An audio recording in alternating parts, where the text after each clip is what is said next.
This is Sick and Wrong, America's #1 source for antisocial commentary. Brought to you by the Reach Around Foundation. Good evening. Welcome to Sick and Wrong, the world source for antisocial commentary. I'm one of your hosts, D. Simon. I'm Wackerly, the other host. And this is podcast 34 of Sick and Wrong. How's it going there, Wackerly? It's going pretty good. Yeah, we have a lot to cover right here in podcast 34.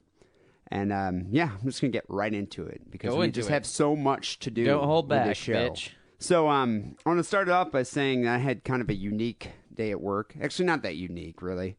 It's just kind of a run-of-the-mill, work day for me. But it's a Friday, and usually Friday is kind of like a fuck-off Friday, People just kind of don't really do anything. Hungover from drinking Thursday night. Yeah, and at least in San Francisco, it seems like half the city doesn't even go to work on Friday. You notice that?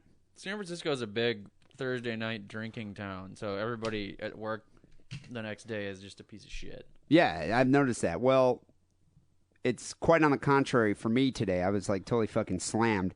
And so I don't really want to go into too much detail as to what I do because it's quite frankly none of your fucking business. Plus it's extremely fucking mundane and nobody wants to hear about it. And mindless and Make it sound like you're a fucking secret agent or something.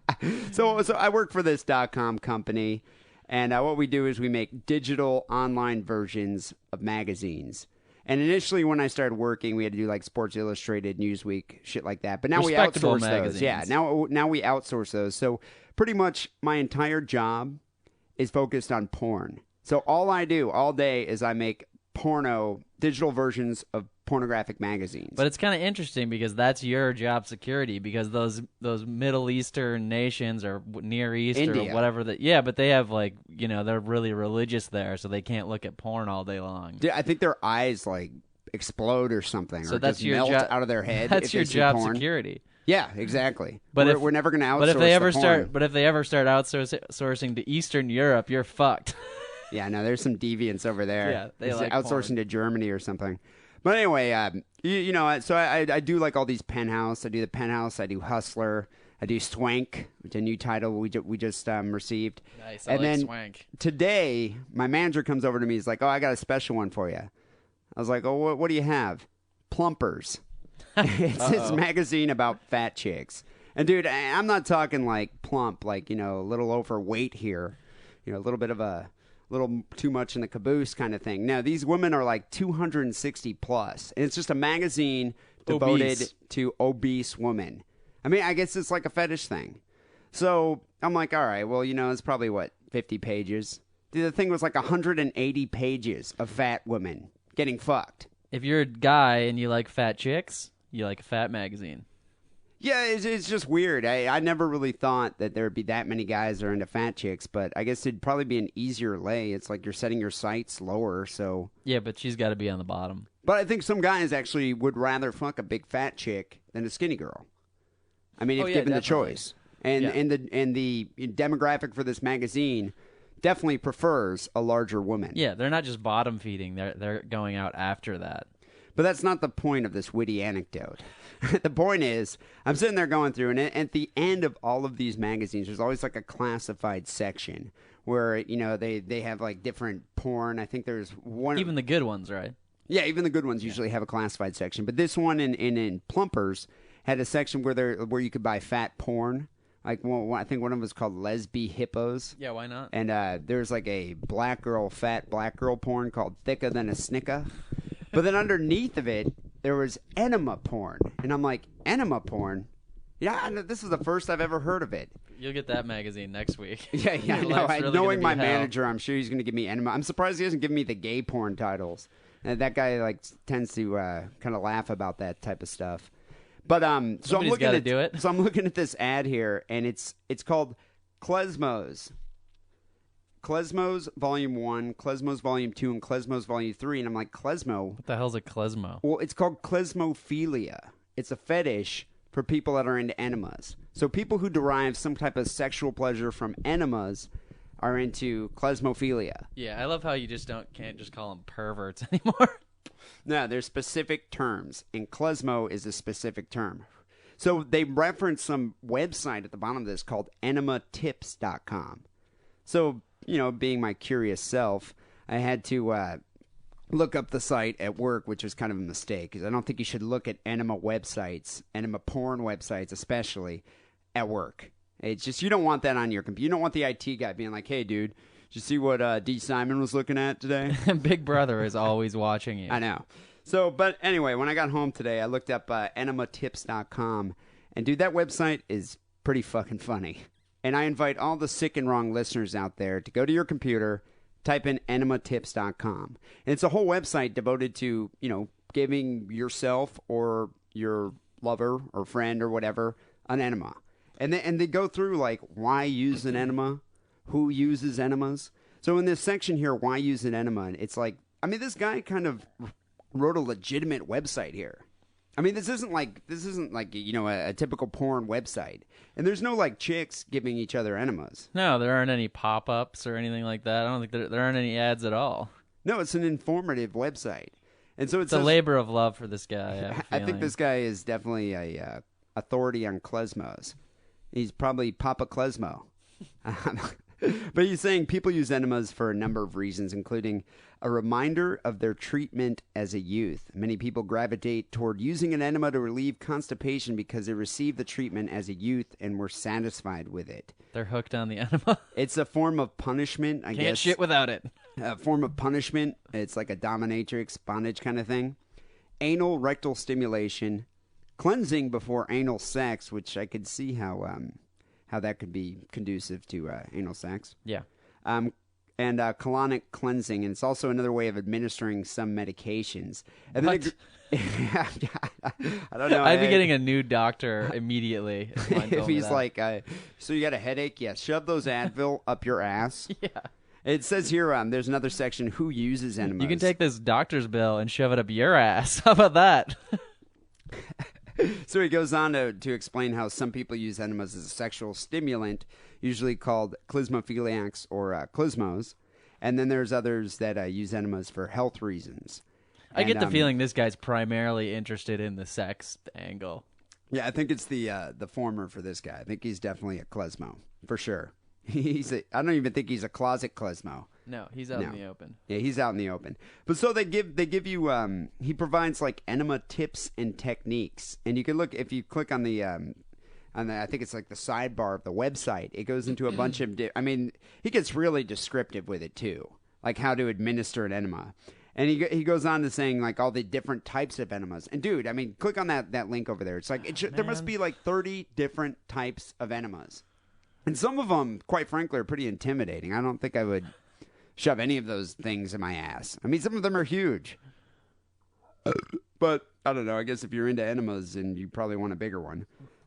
But he's saying here bigger that... or more fluid? I don't...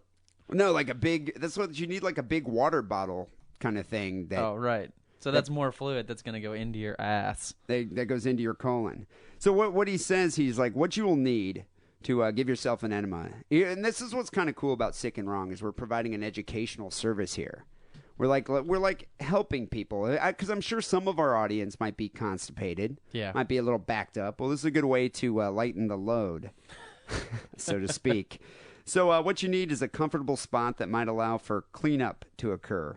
Your bed with a couple of bath towels might be good. You need an enema bag. A disposable one might be good for you for your first time. But then you want to use a reusable one as you give yourself, them more often. Yeah, you don't want to go buy a new enema bag every time. That could get pricey. I wonder if the klezmos have like monogrammed enema bags, like his and hers. Or the bondage leather naughty enema bag. A thermometer is helpful. Lubricant, KY or Astroglide, some water, and a toilet nearby. And then my favorite thing is... Don't forget the toilet. Someplace. Oh, don't forget the toilet. Someplace to hang the enema bag. Yeah, I guess you just kind of need a hook. Not for a towel. Just that's my hook for my enema bag. Right, a special dedicated hook. And then he also recommends rubber gloves, enema solution, candles might help you relax. Okay, this guy's going off the deep end. And a partner can make it easier, and it can make the whole experience a little more fun. And then he goes into It's describing all about like, fun. Don't forget about that. That's what this is all about. Well, what's funny is Have fun. He describes all the Don't different start stressing positions. about all the stuff you need and these rubber gloves aren't the right ones and what's my partner going to think. It's about fun. No, Don't forget that it's all about fun. Seriously, just let yourself go. Have fun. Let it all hang out. It's like some people go to the beach to have fun. Other people like shove a bag up their ass and a bunch of cleaning solution. Yeah. So he describes a bunch of different positions you can use. I guess the left side position is one of the most common ones. There's also the doggy style / knee chest position. There's the on your back, and then there's the over the knee for the more experienced enema klezmo person. Which actually, that one to me just seems a little bit wrong. It's like you lie across your partner's lap and they administer the enema like that. Yeah, I don't know. It just sounds odd. At some one other podcast, we talked about something, and there was a risk of blowback, and I think that applies here also. Watch out for blowback if you're helping your partner who's into the enema. Especially the over the knee position. Maybe a face think guard you should could be duck. put on that list of stuff you want. I think you should wear like a whole like hazmat suit. Yeah, if you're or, the other guy or something. or yeah. girl, as But, the case may be. They go here and they tell for the receiver, the person receiving the enema here, is find a good position, lubricate the anus. As the nozzle is inserted, relax as it passes your sphincter. And then if you feel the need to evacuate, ask your partner to stop the flow. What if Relax. your partner feels the need to evacuate the building? I just don't get. I don't know. I'll get to this in a second. You might feel your stomach expanding. Let it. Try to hold the enema for a few minutes. As you get more used to it, you'll be able to hold it for at least 10 to 20. Which I wonder if that's how they rate. Like if you're an experienced klezmo, it's like, yeah, dude, I had 25 minutes the other day. Can you get into the Guinness Book of World Records? For holding an enema? I wonder. You definitely make a sick and wrong record. Yeah. When it's time to evacuate, take yourself with the tube still in place to the bathroom. Wait until you're in position before you remove the tube. I wonder if it's like as soon as you pull it out, it's just like pulling a cork, out of a bottle of wine. It's just like pop, like champagne or something. More like it. So the guy goes on to describe a bunch of different enema recipes, of which there probably are about 20. Two of my favorite one. You mean different concoctions you can put in for the fluid you're talking about? Yeah, for the fluid, there's like at least 20 different recipes. I guess he says you could use soap and vinegar. Kool-Aid? Oh, yeah! Well, my favorite one is beer. Beer or wine enemas are quite popular. You'll want them to be warm. Surprisingly, you'll get quite drunk. I guess just having the beer in now your I'm ass- interested. Well, I never really thought about that. But if you shove alcohol in your ass, you can get kind of drunk from it. Yeah, some people shoot coke up their ass, right? Yeah, I remember I briefly dated a girl when I used to work at the strip club. Yeah, who was classy lady. Who was into booty bumps and was always like constantly threatening to give me one. But I don't understand because the coke is dry. How do you melt it with a flame or something? I saw her give her friend a booty bump, and what she did is she had like a kind of like a turkey baster kind of thing. So it was like she like kind of liquefied the coke, like dissolved it in like some water, and just kind of shot it up her ass. Why do like a majority of our stories we do here involve turkey basters? I don't know. We should sell a Sick and Wrong turkey baster on the website. Yeah, with like sick and wrong, Right. Laminate on the yeah, side. official Sick and Wrong turkey baster. And you could use it for anything. I mean, there's just so many uses for a turkey baster. Right. So I guess alcohol is absorbed much more quickly in the intestines and the stomach, so you'll need to be careful. Using hard alcohol is not a good idea because you can die from this. Everclear enema. Which is kind of a fucked up way to go if you think about it. It's just like, yeah, I was giving myself an enema of Jack Daniels. Your parents will not be proud at your funeral. Well, Let's I put mean, it that way. What would the obituary say? Yeah, I don't know. So, yeah, just use beer or wine. I imagine malt liquor probably would be kind of good if you're into that. Mickey's or No. Crazy Horse? No, I'd probably use King Cobra. This is Fat Five Freddy and Billy D. Williams. We're just giving each other some malt liquor enemas. Okay. Also, you can also use coffee enemas. I guess coffee enemas have been used in the past for colonic cleansing. Have you ever noticed that, though? When you drink a cup of coffee, you immediately have to shit? Yeah. You drink a cup of coffee, smoke a cigarette, you're going to have to shit. But even if you drink a bunch of wine, the next day you'll have some nasty black turd, too. Yeah. So I can't imagine if you shove it up there. Yeah, I don't know. I couldn't imagine. Like, it kind of gives a new definition to beer shits. Yeah, I don't know. Well, it's about almost all I have to say about this disgusting subject here. But what's funny about this website is he has an enema erotic fiction contest going on. So you can actually go to the website and click on a bunch of different. There are like several different enema erotica stories. You know how like Penthouse Forum has those like sex stories? Well, this guy has enema stories. And so I was just reading a couple of them. Dude, they're pretty funny. Seriously, I mean, it's just like, it's so weird to me that someone finds this erotic, but then again, I'm not really surprised by anything anymore. After doing 30 podcasts here. The funny thing is, it's like he had a contest, and there's like 20 stories here, but these are just the winners of the contest. So he had a bunch of stories that were either not as interesting or just too disgusting for him to put up. Well, and they're long. They're like, a page, at least. No, but they're an internet page. But if you printed out on normal paper, it'd be like 3 or 4 pages. And they just go on. And these whoever's writing the stories have other issues too. Like here's one. He's about a guy reminiscing about when he was 15. Obviously, this is just purely his fantasy world. But he's reminiscing when he was 15. His hot 21-year-old cousin came over, and his hot 21-year-old cousin, female, and his mom both gave him an enema. Dude, isn't that incestuous? Doesn't that sound incestuous to you? He has some weird fetish thing with his mom and his cousin, and they're both giving him an enema, and he's on the dinner table because he doesn't want to shit his bed. So his mom says, well, why don't you just get on the dinner table? I wouldn't go over there for any Sunday dinners. But let me just read it's like I said, it's so long. Just read like an excerpt. I'll read you the last paragraph. So this is the guy. He's saying, I can't go if you're watching, I said. Mom laughed and said, you won't be able to hold it long. Linda was still giggling. That's the cousin. I looked down and realized why. I had a reflection. I don't know what that means. That's what they were talking about. A reflection about, like, what the fuck am I doing right now? Or he could see his own reflection in the puddle of feces or something like that. With that, water started to drip. Water started to drip from me, then gush, and pop, and splash, and then a fart. That's how it's written. Lots of R's and T's in fart. More splashes and pops and squirts and farts. Then I was empty. I cleaned myself and put on my briefs and pajamas. I don't know why he's 15 and wearing pajamas around the house, which Mom brought me. It's completely twisted. Linda again thanked me. She smiled and said, don't worry. I won't embarrass you by telling anyone about your natural reaction. It's our secret. Dude, I don't know. That is just bizarre to me. But, I mean, there are like probably 20 of these stories. So yeah, they're all equally as people weird go check it out, bad. enematips.com. But real quick, before we end this subject, have you ever actually had an enema, Wackerly? I'm sad to say that, yes, I have. You have? Yeah. Did your mom give it to you? Yeah, I was probably 8 years old. Do you remember it Teen. vividly? 18. 18. 28. But, I mean, why did you have it? Was it like a medical thing? Right, I was backed up. And your mom's just like, I'm going to have to give this enema to you? You know when you're little and you just eat anything and you don't pay attention to, like, your body? Impacted colon, I think they call it. Yeah, I don't know how And yes, I remember it. It's not the type of thing you forget easily. Did you ever speak about it again with your mom, like Christmas dinner? No.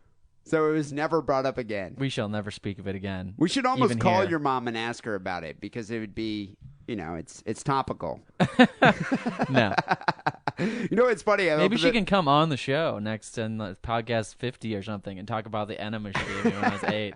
That's a good idea. Yeah, right. It's funny, for the 30 years of my life, I've never actually had an enema. So maybe I am missing out on a lot. Well, That's you just jinxed yourself. In about a month, you're just going to not be able to shit for like 5 days. And I'm going to have to ask my girlfriend. Once you're in that position, the 5 days or something, you don't really have any other way out. I'm so asking my girlfriend tonight to give me an enema.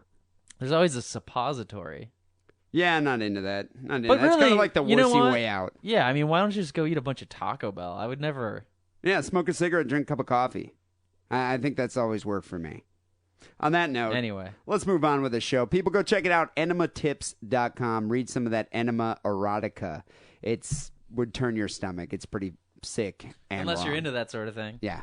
can almost use that as a story here. Well, people, as you know, Sick and Wrong is a competition between myself and Mr. Wackerly over here. We find the most disturbing, disgusting news item of the week presented here on the show. The audience votes, Sick and Wrong Podcast at hotmail.com, and the winner gets a case of beer. And I believe last week I won with that dog with the beehive tumor. I must have received like 30 or 40 votes for that. Everyone was sickened by that. Everyone was sickened by that. But you also used my technique, so I don't feel as bad. You went for the animal sympathy. The animal sympathy works every time. I'm going to have to remember that in the future. So there's no animal stories this week, I hope. No, I don't have an animal story, Take a but break. I do have a good one. But I believe you're up first this week here for Podcast 34.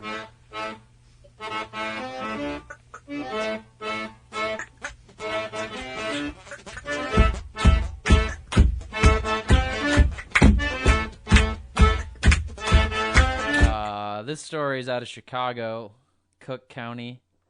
Madin Azad Amin. I used to live in Cook County. Madin Azad Amin, 29 of Skokie, which is, I guess, outside of Chicago. Is that guy the leader of Iran? He looks like he's like an American Arabian or whatever you call those guys. He was stopped August 16th at O'Hare International Airport trying to get on a plane. The guards, security, I guess you call them, found an object in his baggage that resembled a grenade. When officers asked him to... This was at O'Hare? This was at O'Hare Airport. Major airport, airline, plane travel hub in the Midwest. Which blows my mind that someone would go through security, especially now, with an object that looks like a grenade in his luggage. Yeah. Or his carry-on. It is surprising. Yeah. And when officers... Stupidity. When officers asked him to identify it... Especially an Arabic fellow. Yeah, this Arabic guy, officer said, "Hey, what's that?" Amin said it was a bomb. He says it's a bomb. He says it's a bomb. So I'm sure they just housed the shit out of him. Dude, like, I mean, put the everyone arm must have lock and flipped everybody out. hit the ground. But here's why this story gets on Sick and Wrong. He later told officials he'd lied about the item. Why, do you ask? Because his mother was nearby, and he didn't want her to hear that it was part of a penis pump. So he had a penis pump in his luggage? Amin's attorney told a Cook County judge, he's actually he's at his hearing right now. Dude, I think we're giving terrorists some good ideas right now. Yeah. He told the Cook County, or his attorney It's told... just a penis pump, nothing more. He told a Cook County judge at his hearing, his attorney told the judge, that he had whispered that the component was a pump. It's a pump. And the guard misunderstood and thought he said bomb. Oh, and he was saying it's a pump. Well, no, this is what his attorney says. Okay. He's standing with his mother. Of course he's not going to shout out, "It's part of my penis pump." Although you probably would, Simon. I don't think I'd really care. However, the guard says that Amin clearly said the word bomb. So he's charged with a felony, disorderly conduct, and he could get a 3-year prison sentence if he's convicted. Dude, they're probably going to send the guy to Guantanamo. Poor dude. And he's going to be in there. He's like, "Oh, what are you in for?" "I'm in for my penis pump." So the security... worst Arabic accent ever. He's complaining the security officials didn't give him a chance to explain the misunderstanding. They should have seen that his mom was there and he was embarrassed about his penis pump. Did they pull out the that pump? He's taking on vacation with his mom. You know where they're going? Turkey. Which is where you're going soon with your dad. I suggest you leave your penis pump at Yeah, home. I'm not going to bring the pump with me. Amin says he doesn't consider a penis pump an unusual object to own. And here's the best part of the story. "It's normal," he said. "Half of America, they use it."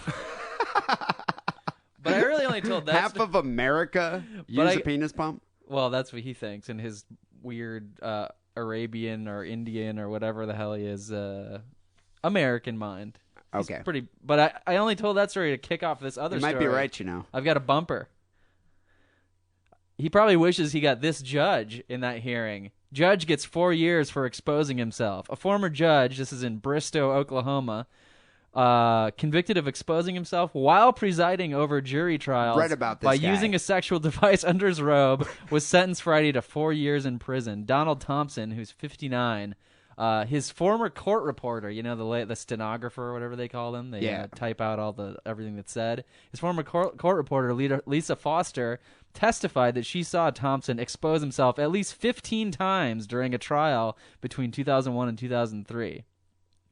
Thompson testified that, Your Honor, not him, because he's on trial now. I got to get through this. You got to let me get through it. So he's a judge and he's on trial, but he says, Your Honor, this penis pump was given to me as a joke by a longtime hunting and fishing buddy.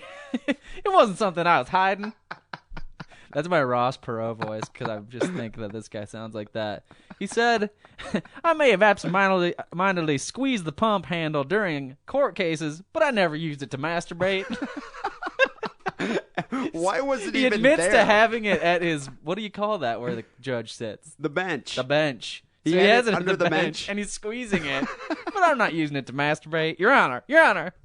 So wait, the court reporter actually witnessed him using the pump underneath his robes. Yeah, he's full of shit. Foster, the court reporter, told authorities that she saw Thompson use the device almost daily during the August 2003 murder trial of a man accused of shaking a toddler to death. Oh, Jesus, dude. A whooshing sound could be heard on Foster's audio tape of the trial. Jurors actually asked about the whooshing sound. Like, what the hell is that noise? And the judge during this trial said, well, I haven't heard it, but I'll keep listening for it. Investigators. So the whole thing actually blew up when this court reporter came out, and an actual cop that was at a different trial saw the penis pump. Investigators later checked the carpet behind the bench and Thompson's robe and his chair and found semen stains. Dude, so this judge was masturbating during a murder trial with a penis pump. Daily for like a long murder trial. I mean, I guess they do get kind of boring. Hey, it's just this thing a fishing buddy gave me. I think Judge Thompson would have been sympathetic to Madinazad Amin's plight. Yeah, with his I bet penis you. pump insecurity. If at the he had airport. that judge, I'm sure he probably would have gotten off with a slap on the wrist. Yeah. Maybe a quick pump of the dick. Yeah. Dude, on the sick and wrong scale, that's going to have to rank kind of high. The double penis pump action that you pulled out. Yeah. That I'm going to have to give that on the sick and wrong scale. Probably about an 8. I'm going to pump that up to a 9. Just because you're about double penis pump action. Double the penis pumping. Well, we invite the audience to vote sick and wrong podcast. Yeah, I didn't at actually know hotmail.com. that. I thought penis pumps, people use them to enlarge their penises, but I guess it's just for pleasure. I always thought, I've never actually used one of those either, but I always thought people did it to like enlarge their erections. No, it sounds like it's more of a sex toy. See, this is a good question for my brother, because my Yeah, brother's no he'd stranger know. to a penis pump. He will know. We'll bring him back on to talk about the penis pump. And can I also point out one more thing before I'm off here? I always like the headlines of these things. The headline of the first story was, authorities, bomb was sex gadget. Like, they don't know what it is. Like, just say penis pump. Everybody knows what a fucking penis pump is, okay? Sex gadget. Oh, this weird sex gadget object. What could it be? So we invite the audience to vote sick and wrong podcast at hotmail.com. But before you go to that email address, you got to hear my story for podcast 34.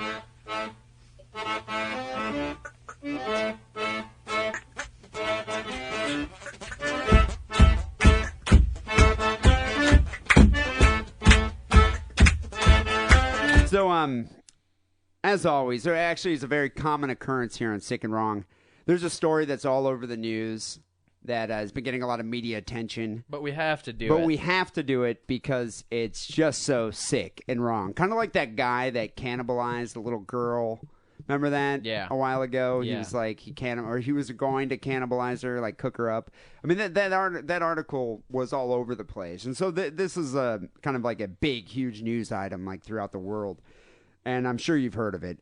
But what happened here is a kidnapped girl was held 8 years in a garage. This happened in Austria, Vienna, Austria. A young woman has told police she escaped a kidnapper after being held for 8 years in a sealed garage, apparently resolving a missing child case that shook Austria since 1998.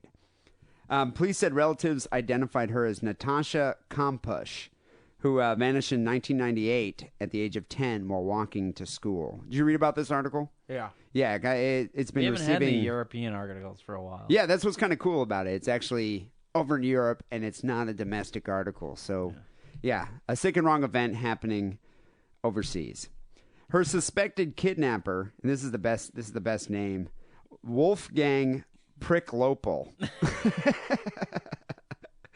Wolfgang Pricklopel was a communications technician. He committed suicide by throwing himself in front of a Vienna commuter train when a manhunt was underway for him. After the girl escaped, the dude freaked out, got in his car, drove away, and it was just like, you know what, dude? I got to commit suicide. Pussy. Could you imagine the trial this dude would have received? Yeah, but why commit suicide? You at least got to try the "wouldn't me." I mean, you can always kill yourself. How can you deny it? The police actually searched his house and found the cellar. That's not where my he was house. keeping this girl. That's not my house. I never lived there. I have no idea who this girl is. Nope. But I don't know yeah. I don't know how the house keys got in my pocket. Dude, Fuck you. They would have given this guy the gas chamber, though, I'm sure. Yeah, but so why kill yourself? It's gonna happen. Just wait Yeah. for it. Have some fun with it. Just ride that rocket. So DNA tests have confirmed the identity of a young Austrian woman believed to have been held captive in the basement dungeon, and she was sexually assaulted over an 8-year period. I guess after the guy committed suicide, they were looking, into this case and found out that he had kidnapped her on her way to school, threw her in a van, brought her in there, and she was pretty much just sealed in a room, a secret room in his garage. And there are pictures on the. We're gonna have to post a few of these pictures on the website, but there are pictures of this guy's like elaborate dungeon that he built. I mean, he had been building this like a couple of years before he kidnapped her, so he'd been planning. Prepare. Yeah, Gotta he'd be been prepared. planning this for a while. He's probably a Boy Scout. Yeah, or something, a spelunker. But did you see the picture of the dude? He kind of looked like that Peter Pan guy on the internet. You know that internet famous guy? Yeah, that internet phenomenon, that dude that dresses up as like Peter Pan. Yeah. He's kind of a puff. See, if this guy had an outlet like that for his anxieties and stress, then he probably wouldn't have kidnapped this girl. I actually think it is the Peter Pan guy. Because that guy looks like a fucking pervert to me. This guy's a little chunkier in the face. Yeah, maybe, but he has the same hair that like He Prince does have the Valiant same hair and sort of the same facial structure and the same kind of green outfit with the fringes and the tights and the green hat. So family members said that Natasha, who's now 18, was held in absolutely appalling conditions under a garage behind a house outside his in Vienna. Photos released by police showed a small, cluttered room with narrow stairs leading to a small entrance. They showed a bed, a sink, a toilet, as well as children's books. And in the pictures, I was looking at it, I was like, you know what? It actually doesn't look that bad. No. I mean, it kind of looked like a clean. Best Western to me. No window, though. Yeah, there's no window. But I mean, as far as like... No Skinamax. Yeah, what was... as far as holes in the basement where she could be put... Like, remember in Silence of the Lambs? Yeah, that was like a well. Yeah, those fat girls were put in like a well. It's just a well with like running water and, just like... there is just like a well in the middle of the ground. Whereas this girl had like a room, she even was able to watch TV sometimes. Had I books think I to even read. saw a fan. Yeah. Get a nice little breeze going. Yeah, it wasn't that bad. During And a those toilet. hot Austrian nights. Family members believe that sexual molestation did take place on numerous occasions over several years. They also say that for several months, if not several years, Natasha was gagged in that cellar so she couldn't scream to alert the neighbors. It totally reminds me. It totally reminds me of the guy from Silence of the Lambs, Buffalo Bill. Yeah, except this girl still has her skin. Yeah, wasn't he planning to make like a coat out of the fat girls or something? Yeah, total It puts skin, a lotion on whole the skin, or suit. else it gets the hose again. Right. Yeah, with that little dog. For most of the time, she was held securely under lock and key. But over the years, I mean, she'd been held for 8 years. The man who she came to call her master, I guess she referred to him as master, became increasingly careless, and eventually she saw an opportunity to escape. Which is kind of weird, dude. I mean, this girl's only 10 years old. How old is he, does it say? 44. So he was 34. Well, Is that 36. right? He was 36 when he actually kidnapped her, and she was only 10.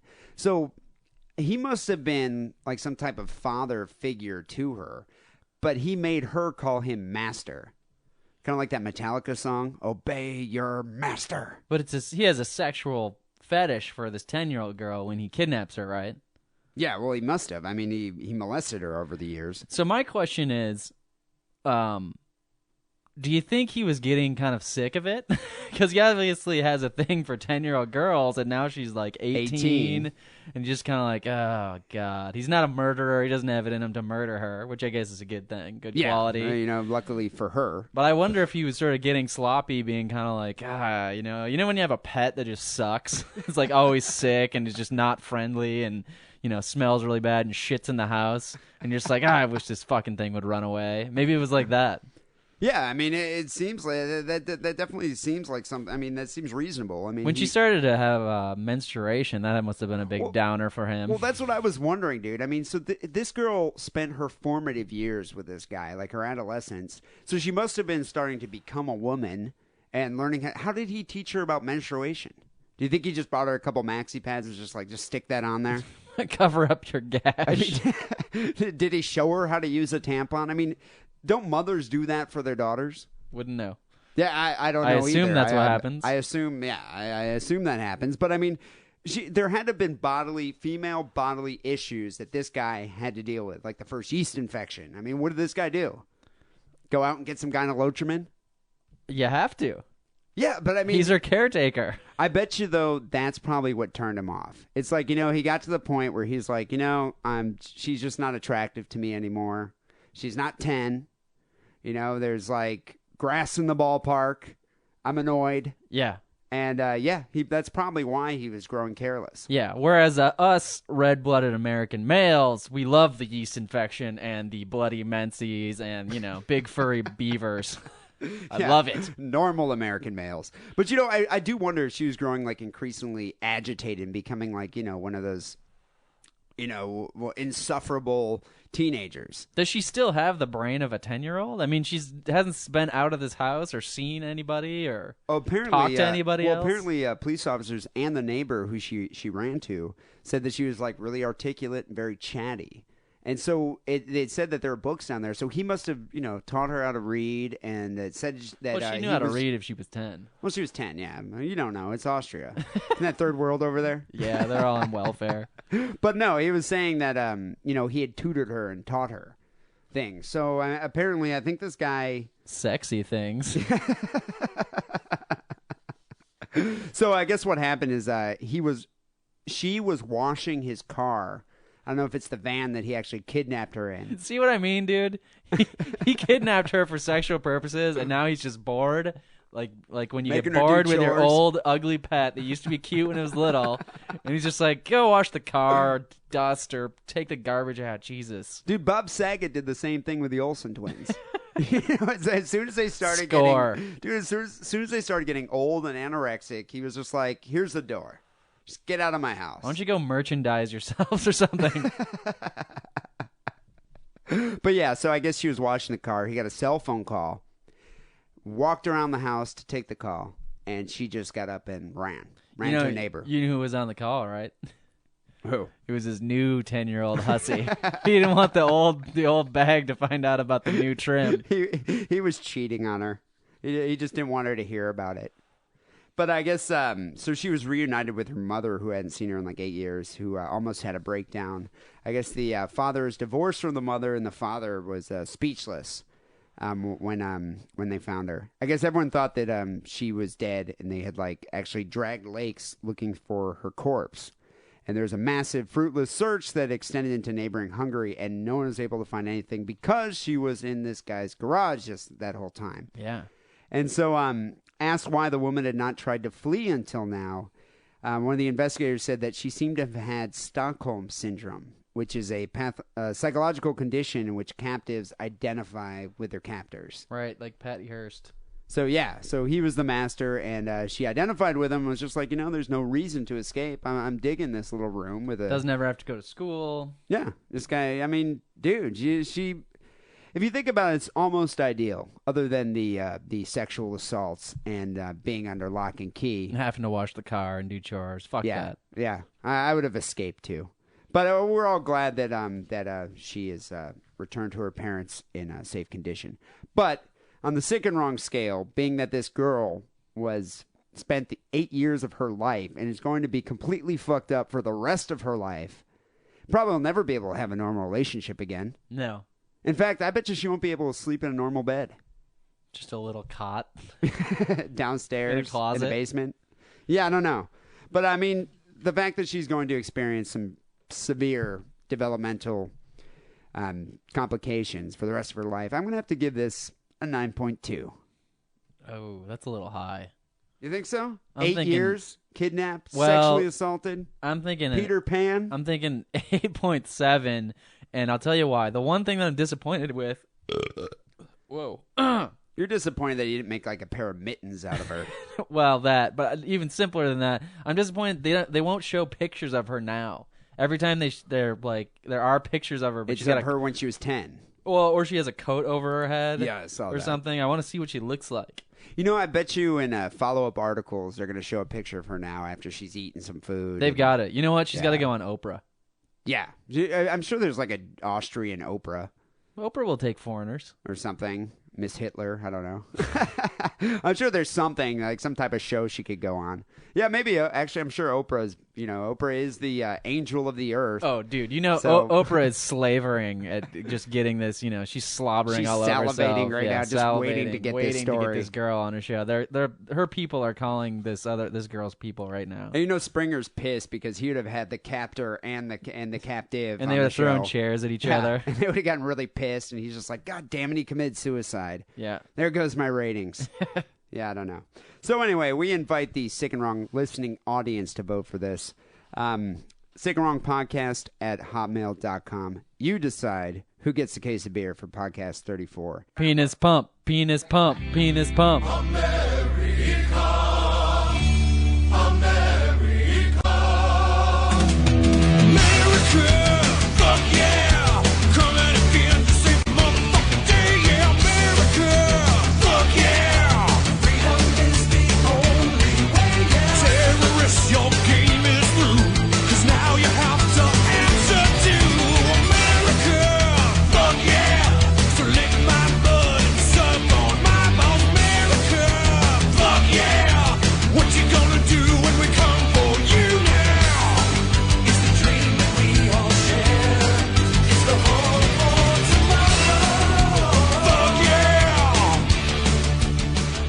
On that note, we need to wrap up this podcast here.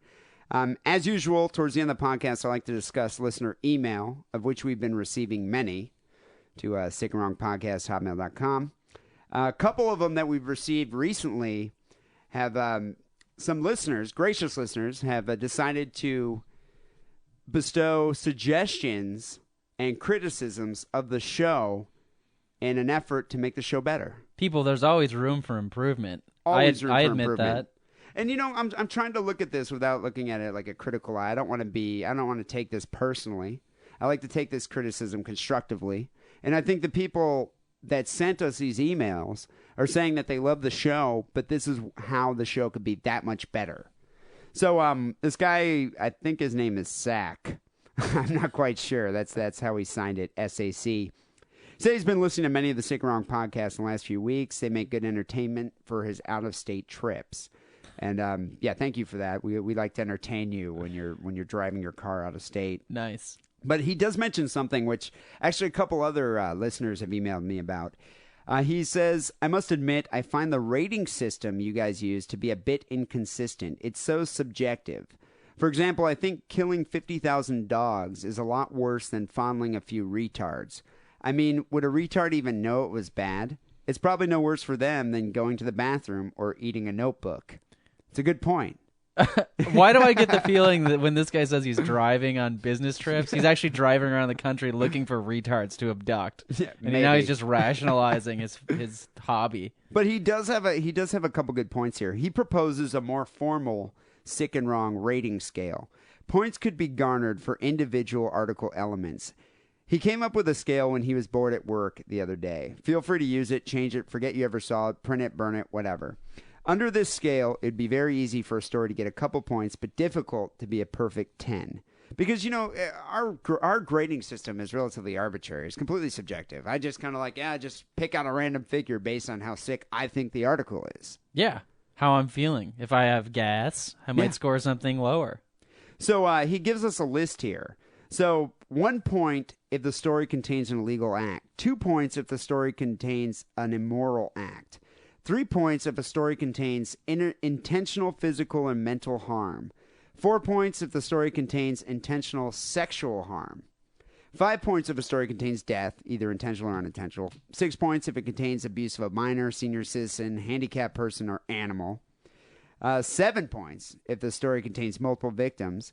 And 8 points if the story contains one or more of the following: bestiality, necrophilia, cannibalism, or consumption of human-animal waste. That's like an automatic 8. And so if a story gets 9 and 10, it has to have 2 discretionary points given for exceptional creativity, shock factor, or overall sickness, which I kind of agree with him. Because, but I'm just way too lazy to go through all that. Well, that was my point after I was through with this. You know what this reminds me of? You've watched Jeopardy, right, or other game shows. Yes. Alex Trebek, I guess, is a pretty smart guy, but sometimes the contestant will give an answer, and Alex Trebek doesn't really know if it's right or not, and then he looks over to the side at the judging panel. We need to hire this guy to sort of sit over to the side, and then when it's obvious what should be scored, we'll score it, but when there's a gray area, then we look over to him, and he uses his sick and wrong computing skills calculator. We need a penis-pumping arbitrator in the Sick and Wrong studio. Well, a panel of experts or a panel of experts. Just this guy. I don't know if anybody else is going to commit this much time to it. Yeah. Well, I actually kind of agree with Zach here. We're going to have to go to the judges on this one. Well, no, I kind of agree with Zach here. Maybe we should adopt some type of more formal rating scale. We'll have to discuss this in greater detail. He also mentions that some elements would be worth more than 1 point. For example, raping a goat would count as several points because it qualifies under a few different criteria, which I kind of agree with him. A mountain goat or a domesticated goat? I think he means domesticated. Okay. But I do agree with you, Zach. Thank you for taking the time to do that. And maybe we should evaluate our grading process. It just made me think. It made me think. Does this guy's email address sort of indicate where he's working? Because I think he's wasting a lot of company time. Yeah, I think it's Taco Bell. .com. He also mentions that we should have different theme music between each other for our weekly articles. But the music we're not changing the theme music. I'm putting my foot down. Well, the music that I use isn't actually theme music. It's bumper music. It's supposed to separate intro from your article, from my article, from the end. So It's actually bumper music, but maybe we could use some type of theme music for each other. Pretty attached to the Weird Al. Something to think about. Yeah. A couple other people mentioned that we should have like a different voting system on our website, which I think we should get to when one of these days. Yeah, we'll get to it when we get to it. Yeah. Well, one of these days we'll end up doing that. Like it's that hard to send a goddamn email. Yeah. And finally, I want to end the show here with my new favorite song. It's called "It Puts the Lotion on His Skin." Oh, how fitting. Yeah, very fitting. Goes with the story from fits Austria. With the story. It's from a band called the Greenskeepers. Wackerly actually found it, and we're going to post the video on the website. And the video is great because it's kind of a mashup. They do the song, and it's video material from Silence of the Lambs. With Right. Buffalo Bill singing the song. It puts the lotion in the basket. On the skin. I guess the Greenskeepers, check them out, greenskeepers.com. They're a Chicago-based rock funk band. And, they kind of had a hit with Lotion. And they also have another song with Hervé, what's his name? Villachez, Tattoo from Fantasy Island. It's called Filipino Phil. So, go check out our website, stickaroundpodcast.com, and download the video. You can send it to your friends because it's pretty cool. And here's the song right now. Lotion by the Greenskeepers. Until next week, podcast 35. Smell you later. Bye. I'm looking down the hole, you're looking up at me. You're cold and tired, that is easy to see. Lower the rope to you, a bucket on the line. Your membrane will be soft and smooth, and your heart will be mine. It rubs the lotion on its skin, or as it gets the hose again. It rubs the lotion on its skin, or else it gets the hose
lotion in the basket now.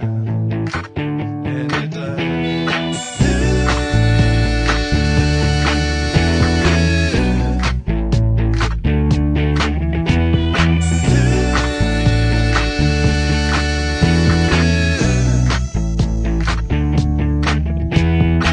The night is very cold, I'm feeling kind of weak. I think I'll make myself a cap from your right buttock's cheek. And then I will go walking with my little dog. And then I'll bury you underneath a log.